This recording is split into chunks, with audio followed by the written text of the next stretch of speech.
Hola, bienvenido. Gracias por estar aquí. Este es el primer directo de la ecuación digital y la verdad me hace especial ilusión que nos acompañes. Mi nombre es Hernán Rodríguez, soy analista tecnológico y fundador y editor de la ecuación digital.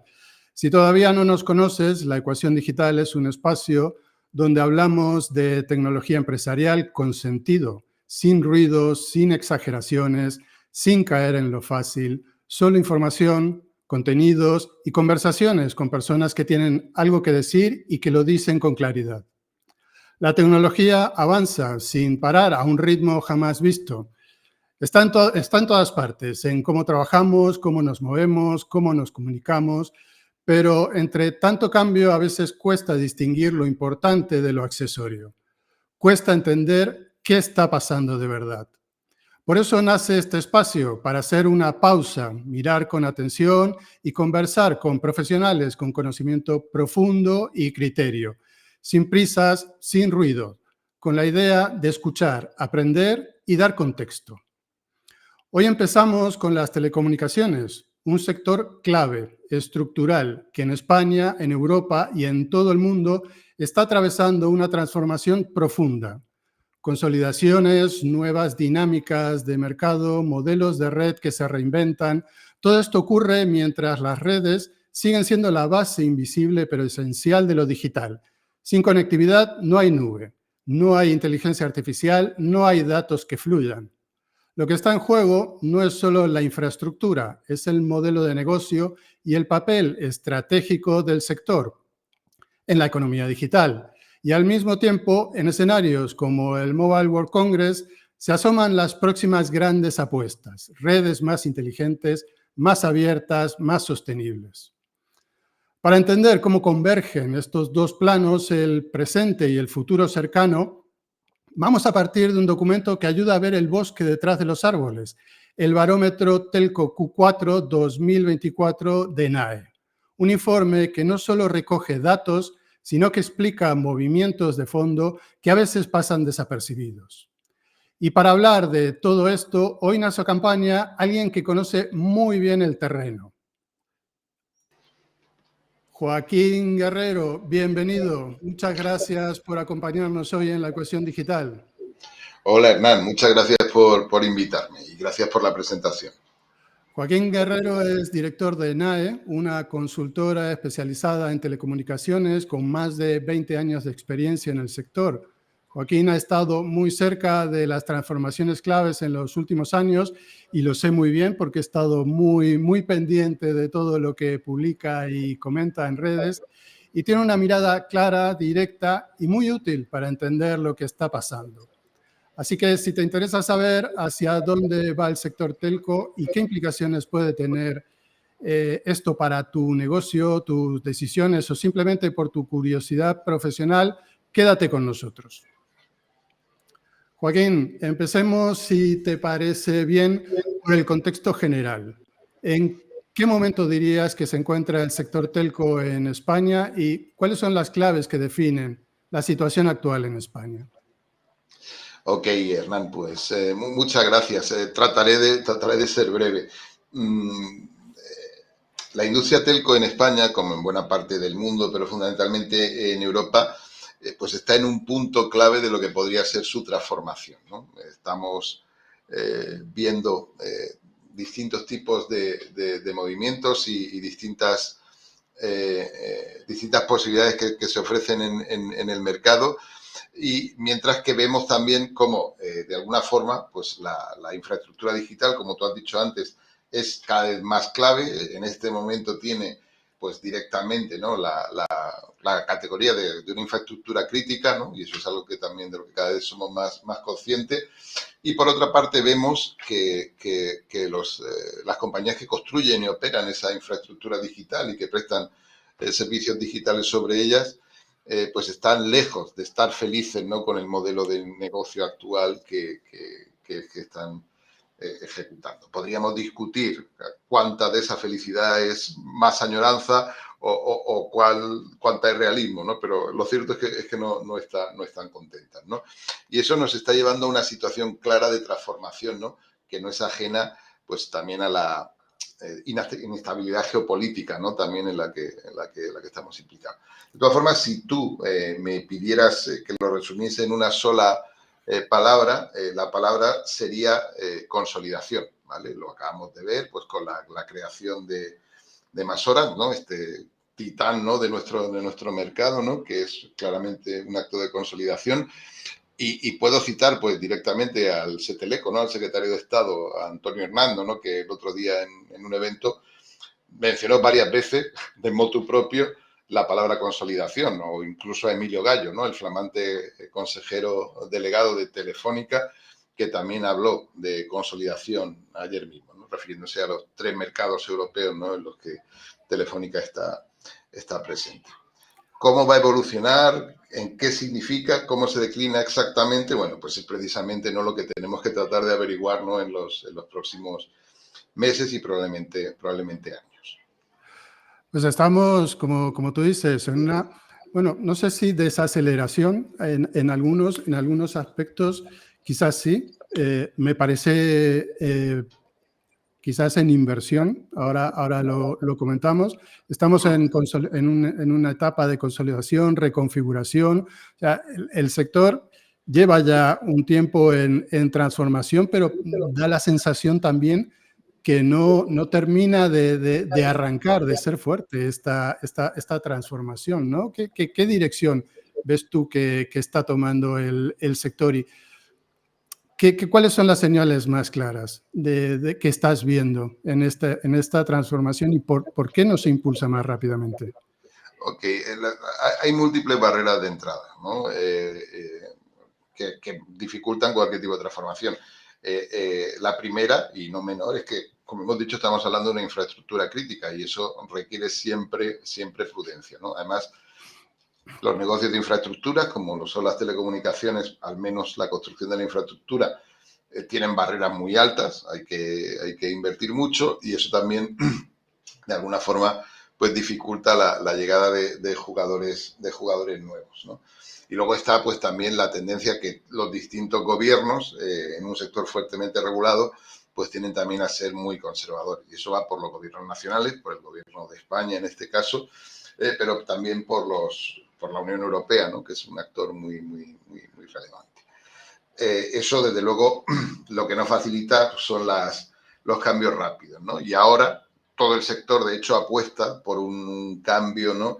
Que de alguna forma facilite las consolidaciones que hasta ahora pues han estado esencialmente prohibidas, ¿no? Sin embargo, pues la propia creación de MasOrange o la aprobación sin remedios estructurales en UK, aunque UK es otro continente, ¿sabes? No es Europa, de la fusión entre Vodafone y Three, pues nos indica que parece que vamos caminando en esa dirección de alguna forma facilitar primero las consolidaciones intrapaís para luego, tal vez, a poder abordar las consolidaciones transeuropeas, ¿no? Con grandes gigantes.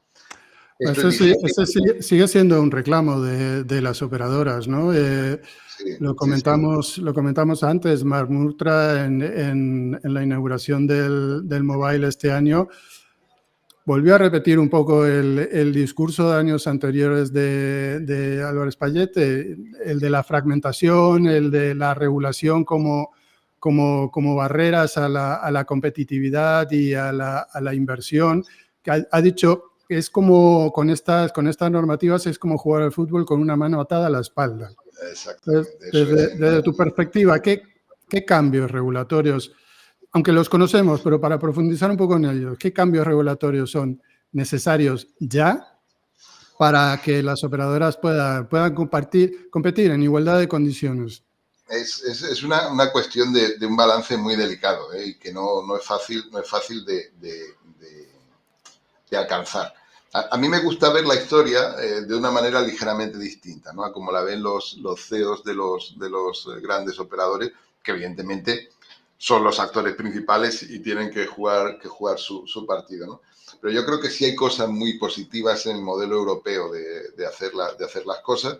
¿Sabes? Tenemos unas redes que si coges los casos buenos, ¿no? Son excepcionales, están cerca o muy cerca de las mejores del mundo, dejando a paso parte de excepciones, ¿no? Como pueden ser el Consejo de Cooperación del Golfo, cosas de ese estilo, si nos referimos a redes móviles, o el propio caso de España, que es excepcionalmente bueno en lo que se refiere a FTTH y redes de acceso fijo. Lo que pasa es que, desde luego, lo que no existe es esa idea de un mercado común, un mercado único, ¿no? de las telecomunicaciones, y seguimos encontrándonos, pues, no sé, 25, 30 realidades completamente fragmentarias en las que encontramos entre 3 y 4 operadores móviles, ¿no? en cada país. Hay en Europa 45 compañías con más de 500.000 clientes. 45.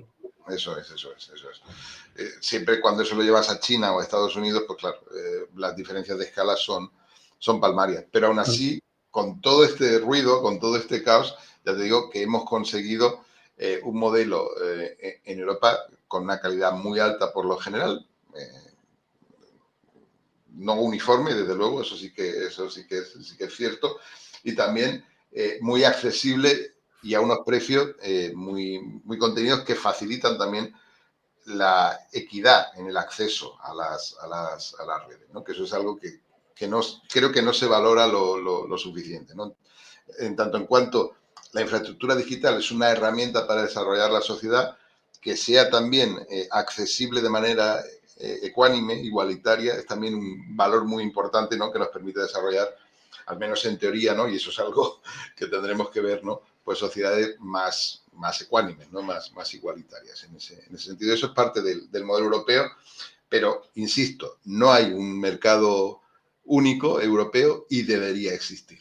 Y tenemos que encontrar la solución, pues, para mantener, preservar lo bueno de nuestro modelo, que es mucho, y conseguir también, bueno, pues que ese modelo sea escalable y evolucione en el tiempo y que esas infraestructuras que hemos construido o que tenemos pendiente construir, claramente el 5G en toda Europa y en buenas partes de Europa, excepto básicamente España y Francia, los despliegues de fibra son cosas que tenemos pendientes todavía como Europa, quiero decir, y tenemos que encontrar la manera de construir esas infraestructuras con un nuevo modelo. ¿Qué ocurre, Hernán? Y esto tú lo sabes también de primera mano, que no hay drivers en este momento, precisamente por esa estructura fragmentaria, para las consolidaciones transeuropeas. Es decir, ¿qué sinergias hay en fusionar un operador que opera en Italia y otro en España? Muy pocas, poquísimas. Y las pocas que hay se pueden capturar de otras maneras, ¿no? Sin embargo, las sinergias importantes, el caso de MasOrange es un caso claro, ¿no? 500 millones de sinergias al año, ¿no? Es lo que se previó. Vienen efectivamente de fusionar operaciones locales, ¿no? Y en ese encontrar ese equilibrio, ¿sabes? En el que tenemos que trabajar tanto la industria como los gobiernos como los reguladores, ¿no? Y no es un trabajo fácil, pero es urgente. Es urgente. Eso te iba a preguntar. A ver, la sensación de urgencia está en el mercado, pero no... Claro. Por parte de los operadores, ¿no? Pero por parte de los reguladores y de las instituciones europeas no se nota a efectos prácticos actuar con esa urgencia. O sea, tú realmente ves que esto, porque ya estamos viendo que muchos indicadores de la década de 2030 no vamos, de la década digital no vamos a llegar a 2030 Claro, con el ritmo de crecimiento que tenemos ahora. Tanto en fibra como en 5G, ¿no? Sí, esos objetivos que básicamente, dejando aparte cosas más o menos fantásticas como el Edge y cosas de ese estilo, que básicamente eran cobertura de 1 giga en todos los hogares europeos y cobertura de 5G en todos los hogares europeos, pues son muy ambiciosos, ¿no? Y bueno, pues sí, van a suponer un desafío, desde luego. Pero, por ejemplo, en el caso de España demuestra que es posible y con un nivel de intervención pública muy bajo, ¿sabes? Porque efectivamente nos falta mucho por hacer en el 5G, pero en fibra ese objetivo está más que cubierto, ¿no? Para el caso de España y casi me atrevería a decir también que para el de Francia. Pero claro, hay cosas como Alemania, ¿no? Que requieren desde luego otro tipo de intervención. Pero Alemania es un caso curioso, ¿no? Porque es el sentido contrario a España. O sea, en 5G están alone, tienen una cobertura que llega casi al 90%. En cambio, en fibra están muy mal. ¿Tú crees que esto es una apuesta por otro tipo de conectividad? Uno podría pensar eso. Uno podría pensar que alguien ha decidido saltarse la fibra, ¿vale? Que es, por ejemplo, la estrategia declarada de la India, ¿no? Que es en este momento, dejando aparte China, el campeón mundial del 5G y del 5G standalone, ¿vale? Es alucinante lo que hizo India, ¿no? En un año y poco ha superado el 90% cuando no tenía nada. Sí, claro. Y el número de estaciones base pues es asombroso, ¿no? Sabes el número de estaciones base que tienen ONER y además con un despliegue bastante clásico fundamentalmente. O sea, sí, pero claramente ahí sí hay una estrategia de no me hace falta fibra, yo creo que puedo saltármela y apostar directamente por el 5G. Veremos hasta dónde conduce eso. Pero ese no puede ser el caso de Alemania. Alemania tiene los dos objetivos que mencionábamos antes, ¿no? Cómo arrancar, ¿no? De alguna forma a mayor velocidad, ¿no? Pues los objetivos de cobertura de 1 giga, ¿no? De Alemania y otros países similares, ¿no? Que podemos encontrar, pues efectivamente requiere, yo creo que una voluntad y un liderazgo político, ¿no? Que son, bueno, que todavía estamos pendientes de encontrar, me atrevería a decir. Pero insisto, casos como el español, por supuesto, pero incluso como el francés, muestran que es posible. Y hay algo que me preocupa mucho, Hernán, que he comentado muchas veces con mis colegas, y es Alemania sigue siendo, a pesar de todo, la mayor economía de Europa. Es Ujú. claramente la locomotora. ¿Cómo esa locomotora funciona sin tener una infraestructura digital a la altura, ¿no?, de lo que esperaríamos, ¿no? Es algo Claro. que me intriga, ¿no? Es algo que esconde seguramente algo más difícil de explicar, ¿no?, y que tenemos que resolver. Supongo que industrias tradicionales como la automovilística todavía siguen teniendo tirón. Lo que pasa es que, ¿por cuánto tiempo, no? Claro, ¿Por cuánto tiempo? la cuestión es que si no transformas esas industrias, pues claro, Fíjate, parece que va a ser difícil que seas competitivo, ¿no? Esa es la cuestión, finalmente. fíjate que sí que me apunté ese dato porque pensé que iba a salir y al final salió. Hace poco, creo que la semana pasada, salió el nuevo State of Digital Communication de Connect Europe, Sí, un informe, ¿lo conoces? sí, sí, por supuesto. Eh, El documento de política pública más importante de Europa en este momento, en este año. Está claro. Pues señalaba que por primera vez el mercado de comunicaciones digitales, que incluye servicios de telecomunicaciones, equipo de red, contenidos y aplicaciones, alcanzó 1 billón de euros en 2023, pero el dato que más me interesó fue que representa el 4,7% del PIB europeo, Sí, sí, sí. cuando la industria del automóvil representa el 7%, y la agricultura, pesca y silvicultura el 1,7%. O sea que Sí, sí. definitivamente ya no quedan más razones para no apostar por esta industria. O sea Claro, que claro. ya está a punto de, o a niveles de la industria tradicional y tan potente europea, que por otro lado está en decadencia. Claro, y que debe transformarse, efectivamente. Yo creo que la palanca esencial de nuestra industria, de las telecomunicaciones, tanto como infraestructura como como servicio, es esa capacidad transformadora que tiene y que está en buena parte pendiente de demostrar todavía, ¿no? Que era la gran promesa del 5G, que, bueno, que no ha llegado, ¿sabes? Que no ha llegado, diremos que todavía, ¿no? Vamos a ver si somos capaces de conseguir transformar eso y dar, ya digo, ese paso para que nuestras industrias se transformen y eso tenga un impacto en la economía y también, como te decía, pues para unas sociedades más prósperas y más igualitarias también, ¿no? Que aprovechemos esas capacidades que nos ofrece la infraestructura digital, ¿no? Pues para efectivamente tener mejoras sociales, ¿no? Que yo creo que es una capacidad que todavía tenemos que sustanciar. Y por supuesto, también ser la palanca clave, ¿no? Pues para la descarbonización, perdón, tanto de la industria como de la sociedad, ¿no? Que es también otro objetivo Sí, clave que no se puede perder de sí, vista. sí, la sostenibilidad es otro punto importante en las agendas de las operadoras. Eso es. Bajemos, si te parece, un poquito a tierra al día a día que nos toca. Hablamos en la introducción sobre el barómetro telco de NAE. Si te parece, vayamos de una perspectiva más global a los detalles. Bueno, estos datos son del cuarto trimestre de 2024. Aquí hay otra cosa que habría que acelerar, ¿no? Las NMV que tuviera estos datos más actualizados en el momento en el que estamos, pues parece mentira, ¿no? Que no lo Sí, pudieran tener. sí. De este informe, ¿qué te ha parecido más revelador? ¿Qué te ha sorprendido de este trimestre? Hay un montón de historias aquí, Hernán, y seguro que las vamos a repasar. Pero te voy a contar dos anécdotas, dos gráficos que me llaman especialmente la atención y seguro que luego tenemos oportunidad de volver sobre ellos. El primero es que por primera vez se ve una caída en el número de hogares pasados que reporta el regulador, la CNMC, ¿vale? Que en realidad no es una caída, no se han arrancado cables y se han desconectado hogares, sino que realmente digamos que los datos de la CNMC tienen un criterio de contabilidad, ¿no? Que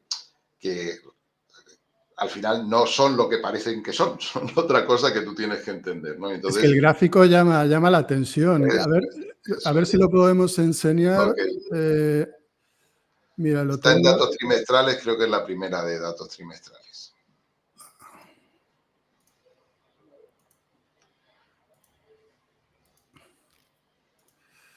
Lo tendríamos que haber tenido preparado, pero bueno, a ver, ya llegamos. Por ahí anda. Estos son mensuales todavía. Ahora. Estos son los trimestrales. Si sigues un poco más. Esta es. Aquí está. Efectivamente. Se ve ahí una joroba de una recta casi perfecta, ¿no? Entonces encontramos Y de repente cae. Una caída, ¿no? Y es evidente que no es que se hayan arrancado cables de las fachadas y tal, es simplemente que los datos estaban reflejando, de alguna forma, contando doble muchas unidades inmobiliarias que en realidad tenían varios propietarios, ¿no? Entonces, el proceso de consolidación que vivíamos antes, en este caso la creación de MasOrange, lo que hace es eliminar esa doble propiedad y entonces unidades que antes contaban por 2 o por 3, pues ahora cuentan solo por 1, porque hay un solo propietario que es MasOrange, ¿no? Entonces, eso es lo que refleja ese pico ahí, ¿no? Fíjate que es un momento en el que se captura, si quieres, como un glitch, ¿no? Pues un movimiento claro de consolidación, ¿no? en el sector, que es la creación de MasOrange, ¿no? Y de alguna forma eso nos indica que es un movimiento que hasta le da sentido, ¿no? ¿Sabes? Porque está eliminando duplicidades y cosas de eso. Por eso. Y ese cambio ya está contabilizado en su totalidad o todavía seguiremos viendo una caída. Bueno, en el caso de MasOrange sí, ya está contabilizado, ¿vale? Luego, según vayan ocurriendo más movimientos de consolidación, que eso irá pasando seguramente, ¿no? Pues seguramente veremos cómo ese número se acerca más a lo que pensábamos que quería decir, que es el número de hogares pasados o de sockets físicamente instalados que hay en el país. Pero serán siempre movimientos bruscos de este estilo, ¿no? De una gran caída porque supone una gran consolidación. ¿Qué otra cosa sí, en Y otro general, gráfico antes de entrar en los operadores, te ha llamado la atención o que puedas destacar de este trimestre? Sí. Es la evolución del consumo de datos en banda ancha móvil, que es un gráfico que tienes también por ahí. Estamos reportando un crecimiento de un 11% interanual, que corresponde al tercer Q del año pasado. Ya hay datos del cuarto Q que hablan de un 5. ¿Sabes? Cada vez el consumo de datos crece menos aquí en España y en el resto no del mundo, pero sí digamos que de las economías desarrolladas, ¿no? Pues mira, ahora esto me llamó mucho la atención y te lo iba a preguntar y yo creo que ahora que lo mencionas, hace 3-4 semanas salieron los resultados del 2024 de China Mobile y me llamó mucho la atención que el número de suscriptores de 5G está estancado y que por primera vez ha bajado el tráfico de datos 5G en China. Sí, en China, efectivamente. Es muy llamativo, ¿no? ¿Esto qué indica? Aquí En también el está caso de pasando. China Mobile probablemente indique un criterio también, un cambio de criterio en el reporte, ¿vale? Bueno, pero aparte que... Pero bueno, como lo vamos a ver en los siguientes Q, veremos cómo de sostenible es eso, ¿no? Pero si incluso en China vemos que no hay más horas al día suficiente como para ver más TikTok, que de lo que estamos hablando, o Instagram, ¿vale? Pues parece que efectivamente estamos llegando, digamos que a un cambio de modelo también en lo de a la banda ancha móvil, ¿no? Porque esta industria se ha basado hasta ahora en el más por más o más por lo mismo, ¿vale? Entonces, yo te cobro igual o te cobro más, pero te doy más gigas, más. Si me dices, no quiero más gigas, entonces, ¿qué te voy a ofrecer, no? Entonces, sin embargo, dices que eso, en el informe señaláis que eso se está acabando, ¿no? Exacto, es un riesgo. De todas maneras, hurgando más, y esto es una serie de datos que todavía no hemos integrado en el barómetro y que espero que lo podamos hacer en la siguiente edición, que es el consumo, porque se ha publicado en enero esos datos. Digamos que el consumo de datos por operador, que hasta ahora no se tenía ese detalle, sí se ven patrones marcadamente distintos, ¿sabes? Entre un grupo de operadores, básicamente Telefónica y Digi, que están reportando crecimientos todavía notables desde posiciones distintas, pero crecimientos todavía notables en el DOU, en el consumo de datos, frente a los otros dos, Vodafone y MasOrange, que están esencialmente planos, ¿no? En esa magnitud. Entonces, parece que hay maneras distintas de hacer las cosas y parece que los despliegues de 5G podrían tener alguna relación con eso, ¿no? Entonces, es algo que tenemos que seguir y analizar en los próximos. Lo del tráfico en 5G en España es un poco complicado, ¿no? Porque me pasa a mí, teniendo un móvil 5G ya desde hace varios años, en muchísimos sitios tengo que cambiar a 4G. ¿Sabes? Aunque haya cobertura y buena cobertura de 5G en datos, evidentemente por el tipo de despliegue que hay, no funciona. Entonces, claro, aumentan los usuarios de 5G, pero no aumenta en proporción el tráfico. Claro. Me parece. Sí, es cierto. De hecho, el porcentaje de tráfico 5G ronda el 11% del tráfico total. Estamos muy lejos de cosas como las de Corea, ¿no? En el que se supera el 80%. En Corea también vemos este estancamiento que mencionabas antes de China. Lo que sucede con lo que mencionas, y yo creo que voy a tratar de explicar esto con claridad, es que no todo el 5G es igual, como tú sabes, ¿no? Claro. En España y en general en Europa hay dos bandas prioritarias que son la N28 700 y la N78 3500, ¿vale? La N28, que es una banda de cobertura, la de los 700 MHz, está bien, el 5G es estupendo, pero en la práctica no ofrece mucha más capacidad que cualquier red 4G a la que te puedas conectar, pues porque la anchura de banda de los canales pues es la misma que teníamos en el 4G. Y eso es lo que te pasa. Y en realidad usa parte de la red 4G, ¿no?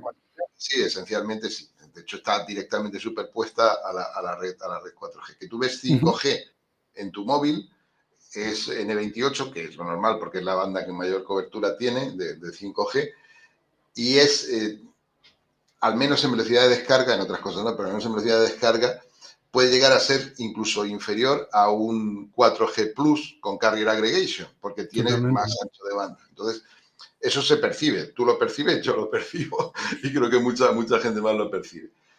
Y ese despliegue está muy bien y es esencial hacerlo, pero el que marca el escalón, el que hace la diferencia, el que de verdad se acerca a la promesa de 5G o por lo menos a dar una experiencia mejor a los clientes, es el de 3500, es el de la banda N78, donde sí estamos hablando de saltos de capacidad realmente astronómicos, diríamos. Es el 5G con toda su funcionalidad y capacidad. Eso es, ni siquiera estoy hablando de que sea standalone o no, es simplemente una cuestión de velocidad de acceso y ahí hay un salto. Y esa cobertura es menos frecuente y es muy diferente entre los operadores en este momento. Y eso creo que importa. Claro. Es un gap que se cerrará, evidentemente, pero creo que en este momento importa. Pasemos un poquito, si te parece, a los operadores. También de Vodafone, en el informe se ven algunos datos inesperados, podríamos decir. Exacto. Sí, ¿Qué ha pasado con Vodafone? La historia de Vodafone, sí. El otro día un antiguo colega me llamó, me dijo, he empezado a trabajar en Vodafone España. Digo, hombre, qué tío, qué bien, ¿sabes? Y me dice, sí, vamos a hacer cosas increíbles. Digo, bueno, pues ojalá las veremos, ¿no? Yo creo que en Vodafone España tiene la oportunidad de reinventar cómo se hace el negocio móvil y creo que en ello están. Ya veremos dónde nos conduce, pero creo que como analistas, como gente que sigue la industria, ¿no? Pues es un experimento, no es un experimento, es un proceso que tenemos que seguir pues muy de cerca.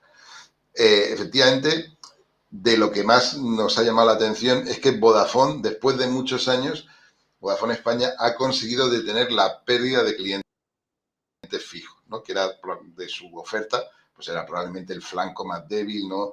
Pues atados a la red histórica de ONO, una red HFC que en la práctica está en off-life, ¿no? O sea, prácticamente terminada, ¿no? Pues han conseguido para incluso en septiembre, incluso han llegado a no perder clientes en HFC, que es algo que hace años que no ocurría.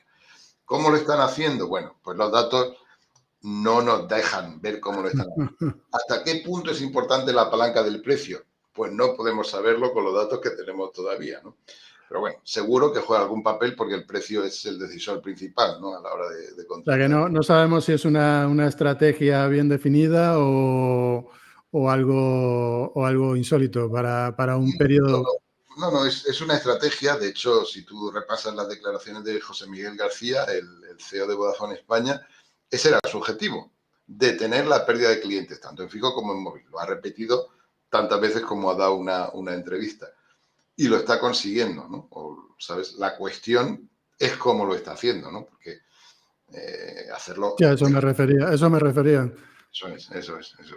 Entonces, no sabemos porque no sabemos exactamente cómo están evolucionando los precios de Vodafone España, porque lo trataremos también, pues Vodafone España ya no hace como Vodafone Group, que reporta Vodafone Group el ARPU cada trimestre y cosas de ese estilo.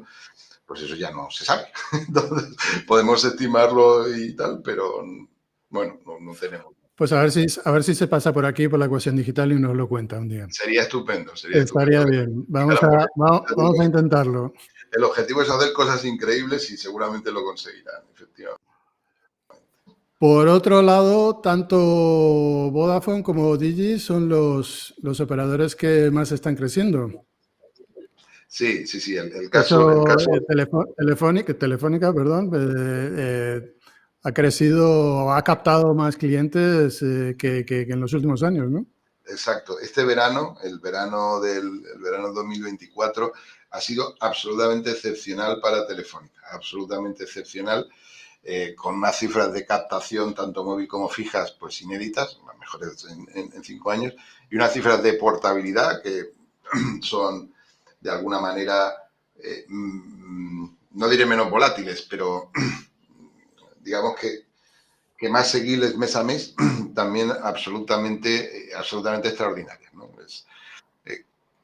De nuevo, tenemos menos información, pero sabemos que tenemos información sobre el ingreso promedio, que es algo que calculamos nosotros y que se puede encontrar en el barómetro, y vemos que aunque tuvo un pico en este tercer Q, en el cuarto Q ya se ha repuesto, o sea que dentro de una tónica de estabilidad, estamos hablando de variaciones muy pequeñas. Entonces, desde aquí les digo a nuestros oyentes, a tus oyentes, que quien nos pueda explicar cuál es el mecanismo, ¿no?, que está permitiendo que Telefónica haya vuelto, ¿no?, al crecimiento en banda ancha fija de manera bastante clara, no solo en fibra, sino en todas las tecnologías, y que haya tenido este verano, este septiembre tan espectacular en captación móvil, pues me encantaría saber cuál es. Pues habrá que quedar con Emilio Gallo también, ¿no? Para que nos lo cuente. Eso es. Pues entonces no hay una forma que te cuenta Emilio, que sería... No hay una forma de interpretar entonces este crecimiento para Telefónica, y en el caso de Digi, pues es que sigue con la tendencia que ya venía, ¿no? Claro, Digi sigue creciendo. Lo llamativo de Digi es que no se estanca, ¿vale? Sigue creciendo, reportando trimestre a trimestre o mes a mes incluso, pues cifras que son mejores que en el caso anterior. Digi tiene un comportamiento bastante estacional, bastante curioso. Los dos primeros trimestres suelen ser en captación mejores que los 2 segundos. No sé por qué, pero comporta. Pero si lo comparas trimestre a trimestre, de nuevo estamos en cifras históricas, ¿no? En el caso de Digi, que viene creciendo, ¿no? Entonces, ¿Y ves que tenga algún techo? Sí, perdona. ¿Ves que pueda tener un techo este crecimiento? Bueno, las curvas no apuntan todavía en esa dirección. Hace algunas semanas publiqué un gráfico que luego con una compañera, con Mar, reformulamos y quedó mucho mejor, en el que se ve cómo, digamos que la adquisición de clientes fijos, en este caso, tiene una forma de S tradicionalmente, ¿no? Pues al final y se acaba saturando, ¿no? La derivada de una curva en S, que son dentro de un periodo, es esencialmente una campana, ¿no? ¿Vale? Pues Digit todavía está aparentemente en la parte izquierda de su No ha campana, llegado al ¿vale? pico. Y que la curva se haya, se haya inclinado lo suficiente como para pensar que estamos en el, digamos que saturado. No, evidentemente no La estamos cuestión en la es curva dónde de está, crecimiento, ¿sabes? la cuestión Pero es dónde está ese pico, ¿no? eso es, eso es, eso es. Y eso es lo que no podemos predecir tampoco, Pu- pero ahí está. puede llegar a convertirse en otro operador, en el cuarto operador dominante. Bueno, ya de hecho, en Hay, hay, futuro, hay mucha distancia y antes de que pase eso veremos muchos movimientos inorgánicos, ¿vale? ¿Sabes? Antes de que eso pase porque hay mucha distancia. Pero esos movimientos inorgánicos pueden ocurrir, pueden ocurrir. De hecho, ocurrirán. deberían. Eso es, eso es. Nos queda más Orange, que bueno, como has comentado antes, pues ahí con sus cambios de modelo de reporting, pues ¿qué es lo que han hecho? Bueno, más Orange, en primer lugar, o sea, las compañías, Masoran no es una compañía que esté en bolsa, entonces no tiene obligación de reportar, ¿vale? Como Vodafone España, tampoco tiene también obligación de hacerlo. Entonces, la información que facilitan lo hacen de manera voluntaria, pues para transmitir mensajes al mercado y ellos escogen cuáles son sus stakeholders y los mensajes que quieren transmitirles, ¿no? Así que estupendo. Lo que sucede es que el reporting del grupo Orange, pues era un reporting muy detallado que incluía datos de ARPU, bueno, montones de detalles, ¿no? Pues que a uno le gusta analizar el reporting que hace ahora más Orange, se parece mucho más al que hacía más móvil, que es otro tipo de reporting, en el que hay menos información. Entonces, bueno, pues da un poco de rabia que el Titán, ¿no? El operador más grande de España, a una enorme distancia, ¿no? Pues dé menos información que otros, ¿no? Pero bueno, con eso tenemos que jugar y es lo que hay. Lo que sucede es que desde la fusión, que se viene reportando desde el segundo trimestre del 2024, pues hemos tenido varias reformulaciones de datos que parecían esenciales, ¿no? Pues el número de hogares conectados, o sea, las series históricas han venido variando. Entonces, es difícil todavía, y ya ha pasado un año, ¿no? Desde la constitución de MasOrange, sacar una foto clara, ¿no? de qué está pasando, ¿sabes? Podemos sí mirar las cifras de portabilidad, que son eminentemente externas, ¿no? Y que no, de alguna forma, pues tienen un criterio independiente, ¿sabes? Pero lo que son las propias cifras que facilita el operador y las que facilita el regulador, la CNMC, pues todavía no nos permiten entender qué está pasando de manera clara en Orange, ¿vale? Sabemos que sigue ahí, sabemos que es como digo, lo repetiré por tercera o cuarta vez, el Titán, ¿no? Tiene un tamaño enorme, ¿no? Comparado con cualquier otro. Difícil ver todavía a qué estamos jugando o si hay varios juegos sobre la mesa, ¿no? Entonces, bueno, ya yo creo que en las últimas series mensuales se empieza a ver cierta estabilidad, sin grandes variaciones abruptas, ¿no? Entonces, bueno, pues seguramente a partir ya del próximo trimestre podemos empezar a sacar algún tipo de conclusión, ¿no? De hacia dónde se dirige más Orange. Para cerrar este bloque de operadores, ¿cómo definirías con una palabra a cada uno de los operadores la situación actual?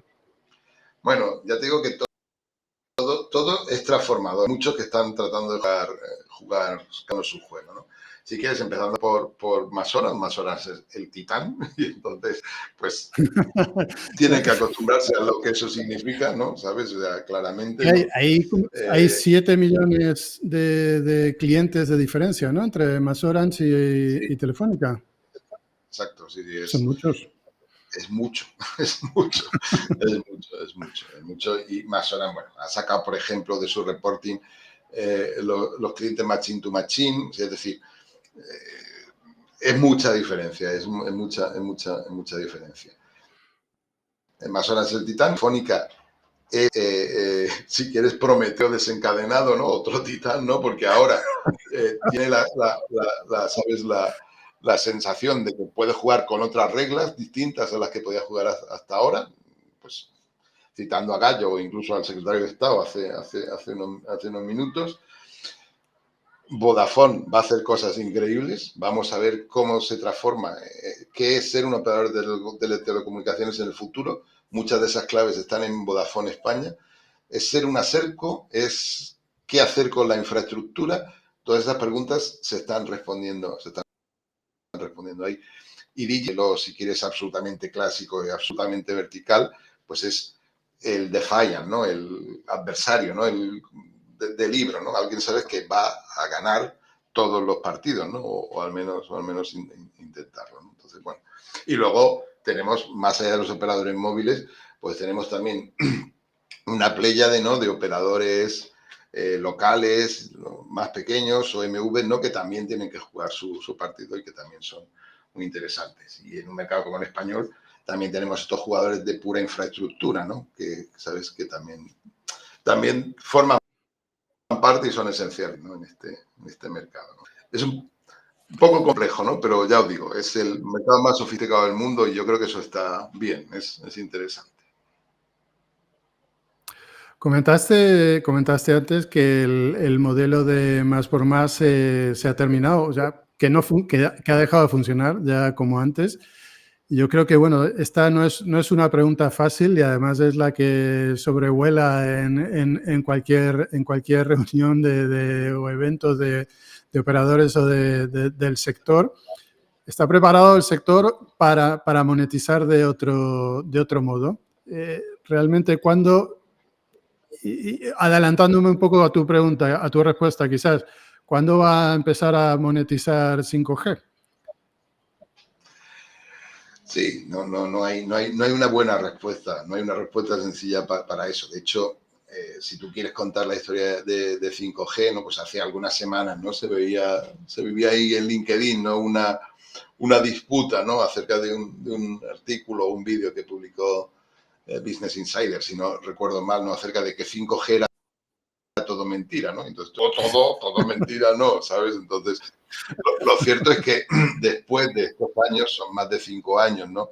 De hype en el que 5G pues, nos iba a permitir hacer pues, lo típico, cirugías remotas y cosas de ese estilo, pues vemos que no, que eso pues se podrá hacer, pero nadie tiene ningún interés en hacer eso, ¿no? Entonces, bueno, pues estamos, si quieres, en la curva esta de Gartner, ¿no? Pues estamos en el valle de la desolación en este momento, ¿no? Sí, Pero porque yo creo que sí hay líneas importantes para trabajar. Perdona, Hernán. no, es que llevamos por lo menos 3, 4 años oyendo el network slicing y viendo Sí, sí, sí, muchos sí, sí. pilotos. Este año en el mobile, pues ya se han visto casos reales, pero bueno, lo mismo, si no se despliega la red correspondiente, no vamos a ver eso en el día a día, que al final es lo que pasa con los usuarios, ¿no? Que no terminan de verlo porque realmente está, pero no está. Claro, claro, eso es. Y no encontramos esa aplicación que lo cambie todo. O sea, no estamos viviendo ese momento iPhone, que fue lo que le dio el sentido al 4G, ¿sabes? Cuando el 4G empezó, ¿no? Pero fíjate, Hernán, que abundando en una respuesta que ya te he dado, creo que sí hay motivos para la esperanza bien entendida, ¿no? Y es Ujú. esa cobertura, esa capacidad del 5G N78, el 5G 3500, que es mucho más complicado de desplegar que el de 700, porque bueno, digamos que hay menos cobertura, pero ese aumento de capacidad, no sé si vamos a poder monetizarlo directamente, ¿sabes? Pero sí creo que es un elemento esencial de diferenciación en las ofertas de los operadores, ¿vale? Ujú, sí. Y sí creo que la disponibilidad de ese tipo de red sí está suponiendo una ventaja competitiva quien lo tiene, ¿sabes? Y te señalaba antes, ¿no? Que vemos patrones diferentes en la evolución del consumo de tráfico por parte, según el operador, bastante diferentes. Mientras que unos están estancados, otros crecen, ¿no? Entonces, yo creo que eso, si se entiende bien y si la industria quiere trabajarlo de esa manera, puede ser una oportunidad. También te digo que en este momento la industria, o buena parte de ella, porque la industria es bastante grande, está más en el mood que se podía reflejar, por ejemplo, en un informe que publicó Vodafone coincidiendo con el mobile, que hablaba de Tragedy of Commons, ¿no? La tragedia de las cosas comunes, ¿no? Aplicadas pues para las redes de telecomunicaciones, ¿no? Entonces eso te coloca en otra situación en la que lo que tienes que hacer es racionalizar el uso del ancho de banda, ¿sabes? Al final te lleva a una situación, si quieres distorsionándolo, como hace muchos años que llamaras por teléfono en Nochevieja porque las líneas se saturaban, ¿sabes? Pues, pero es que quiero llamar ahora porque es cuando quiero felicitar a la gente. Pues no, no se puede, ¿sabes? Bueno, entonces es una distorsión, evidentemente, es una parodia, ¿no? Pero en ese balance, pues tenemos que encontrar una solución. No creo que tengamos una killer application, seguramente ya empecemos a verlas alrededor de casos de uso industriales o casos de uso relacionados con la seguridad y el public safety, ¿sabes? Bomberos, policías, cosas de ese estilo, van a ser, yo creo que usuarios cada vez más avanzados de este tipo de redes, ¿no?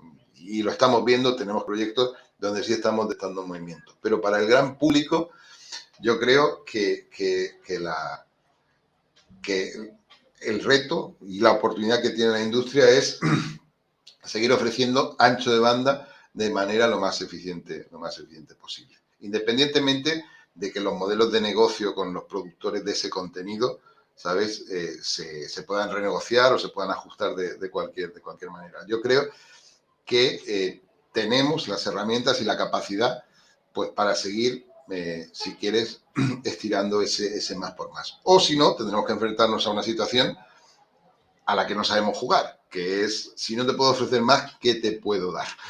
¿Sabes? Entonces, que tampoco hay una respuesta muy clara al respecto.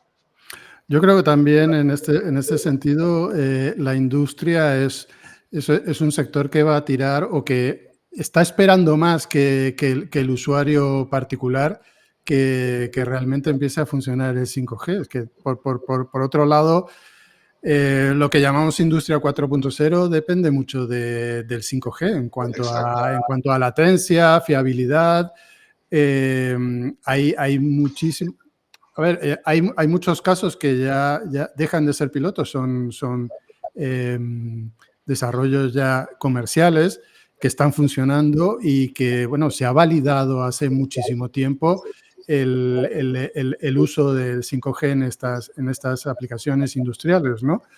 Debería reclamar la industria mayor velocidad de despliegue para, por otro lado, ellos poder innovar en soluciones y buscar la tan Claro. necesaria eficiencia, productividad. Sí, ya te digo que esa debería ser la rueda que deberíamos hacer girar, ¿no? Pero es que llevamos 5 años, ¿sabes? Tratando de empujar y todavía no conseguimos ni que gire, ¿no? Y ese ejemplo que te poníamos tremendo de la India, pues no va por ahí. Lo que nos llega de China, aunque claro, lo que sucede detrás de la Gran Muralla, pues es una gran incógnita, tampoco nos hace, ¿sabes? Nos hace ver que eso vaya a girar muy rápidamente. Y por supuesto en Estados Unidos, ¿no?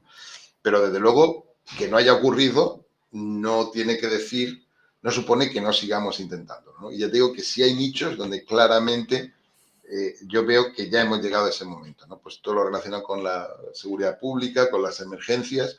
Yo creo que es un caso claro en el que sí se puede aportar mucho valor.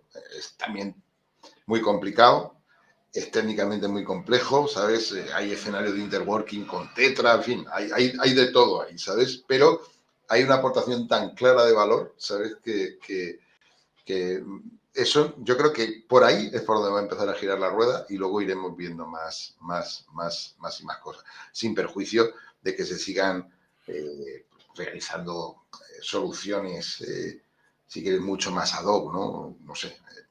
Nosotros trabajamos, por ejemplo, con puertos, con varios puertos, en los que también hay un valor claro, ¿no? En lo que sería un despliegue importante de 5G, que facilita la logística, o al menos potencialmente a los operadores portuarios, a los transitarios, pues les ofrece oportunidades, ¿no? de aumentar su eficiencia. La automatización de los puertos es un caso de uso bestial, ¿no? Pero en todos los sentidos, en las grúas, en el transporte de los contenedores. Sí, sí. Aquí se está viendo en algunos casos, en China, pues hay otros tremendamente grandes, ¿no? Sí, Pero ahí ya es un sector donde es una realidad. claro, Y se están viendo las ventajas. Eso es, y nos lleva también a la reducción de la huella de carbono, ¿no? La descarbonización, ¿no? Es decir, digitalizando el puerto se facilita enormemente este tipo de maniobras en que la energía que usa el barco una vez que está atracada es energía que viene del puerto, que puede ser de producción verde, no de los motores diésel de los barcos, ¿no? Entonces, bueno, hay mucho por hacer y es una gran oportunidad. Sin embargo, el impacto en las cuentas de resultados de los operadores no lo vamos a ver este año, ¿sabes? No al menos de manera notable, no todavía. Esperemos que eso cambie. Joaquín, se nos va pasando el tiempo volando, pero no me gustaría terminar sin antes, si te parece, dar un repaso rápido a lo que se vio este año en el mobile, que bueno, que se puede resumir con inteligencia artificial, ¿no? Eso es. Lo de todo en todas partes y al mismo tiempo, ¿no? Y al mismo tiempo, inteligencia artificial. Me ha gustado mucho esa frase para resumir cómo se viven las cosas allí. Se habló, no voy a decir poco, pero sí que 5G estuvo muy eclipsado por inteligencia artificial. Inteligencia artificial en las redes, en los dispositivos, en las comunicaciones, en la seguridad, en todo. En todo, sí. Sí. Ahí, de hecho, hay como dos tendencias, ¿no? Una cosa es, digamos, que este salto en nuestra conciencia, ¿no? Que dan los modelos grandes de lenguaje, los LLM, los Language Model, ¿no? Cuya aplicación práctica, pues está todavía por ver. Tal vez, pues en lo que es, salvo que trabajes en la industria del contenido, ¿no? Entonces es evidente que, ¿sabes? Ahí hay una aplicación directa. Y luego también lo que ha hecho es poner y cambiar de orientación a un trabajo mucho más sosegado y mucho más largo que venía haciendo la industria de machine learning, ¿sabes? De automatización, cosas de ese estilo, ¿no? En la que tienes que partir de datos, de tus propios datasets, ¿no? Y aplicar algoritmos y digamos que eso de alguna forma acelera ese trabajo que se venía haciendo hace tiempo, ¿no? Y bueno, pues tienen que convivir las dos tendencias, ¿no? Y desde luego, pues vamos a ver hacia dónde lleva la industria, ¿no? Yo lo que he visto, mira, la impresión así muy simplificada que he visto con esta tendencia, con la tendencia de la inteligencia artificial, es que hemos complicado todo tanto. O sea, tenemos tantos datos, las redes son tan grandes y complejas, las infraestructuras, la gestión, el mantenimiento, la seguridad, todo es tan grande y tan complicado que ahora dependemos de la inteligencia artificial para que lo gestione. Sí. Es que me ha dado esa sensación, evidentemente simplificando todo mucho, ¿no? Pero esa es la promesa de las redes autónomas, es decir, Claro. las redes son tan complicadas que no se pueden dejar a los operadores humanos, ¿no? Deben gestionarse ellas mismas porque si no el nivel de complejidad es demasiado alto. Bueno, vamos a ver hasta dónde nos lleva esto, ¿no? Porque ahí pues encuentras de todo, ¿no? Casos, ¿no? Pues para reducir casos típicos, ¿no? De reducción de incidencias, reducción de averías y reducción de desplazamiento de técnicos, que es al final lo que mueve el dinero en las redes. O el otro día me contaban un caso, un colega, de ajuste automático de la inclinación de las antenas, aplicando también red del TIL, aplicando inteligencia artificial. Bueno, yo no sabía que el TIL se podía mover tanto, era una cosa que se hacía de vez en cuando, pero bueno, seguro que así es mejor, ¿no? Entonces, efectivamente, sí, la cuestión, yo creo, Hernán, que lo que nos tenemos que preguntar es si en la parte de la demanda, si la parte de lo que es la demanda del consumo de servicios, el consumo de ancho de banda, cuál va a ser el impacto de la inteligencia artificial. Y tampoco, yo no tengo clara, por lo menos no tengo clara una respuesta, ¿no?, de cuál va a ser este impacto a corto o a medio, ¿no?, y qué puede suponer, ¿no? Habrá maneras nuevas de ver TikTok y consumir más megas, o sea, más gigas. Bueno, pues supongo que la inteligencia artificial también nos ayudará con eso. Hay otra tendencia, y ya está, Joaquín, es la pregunta final que he visto, y son las API de redes. Tanto Open Gateway como Aduna, aunque son complementarias, creo que es una apuesta importante, por un lado por las operadoras, por otro lado por los fabricantes. ¿Cómo ves esta nueva apertura y línea de negocio? Puede ser una nueva fuente de ingreso de los operadores y puede ser un contrapeso para buscar un equilibrio con las tecnológicas. Bueno, ojalá fuera eso que mencionas. A mí me gusta, siempre que exploramos este campo, me gusta poner sobre la mesa los ingresos asociados a SMS y MMS, ¿vale?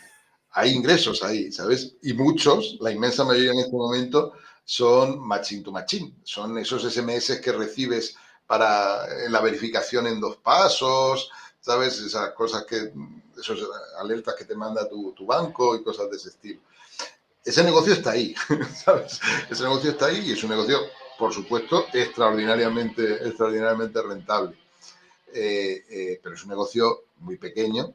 Ahora no tengo la cifra en la cabeza, pero podemos buscar el dibujo, ¿vale? Y es extraordinariamente estable, ¿no? ¿Sabes? Eso está ahí, ¿sabes? Evoluciona.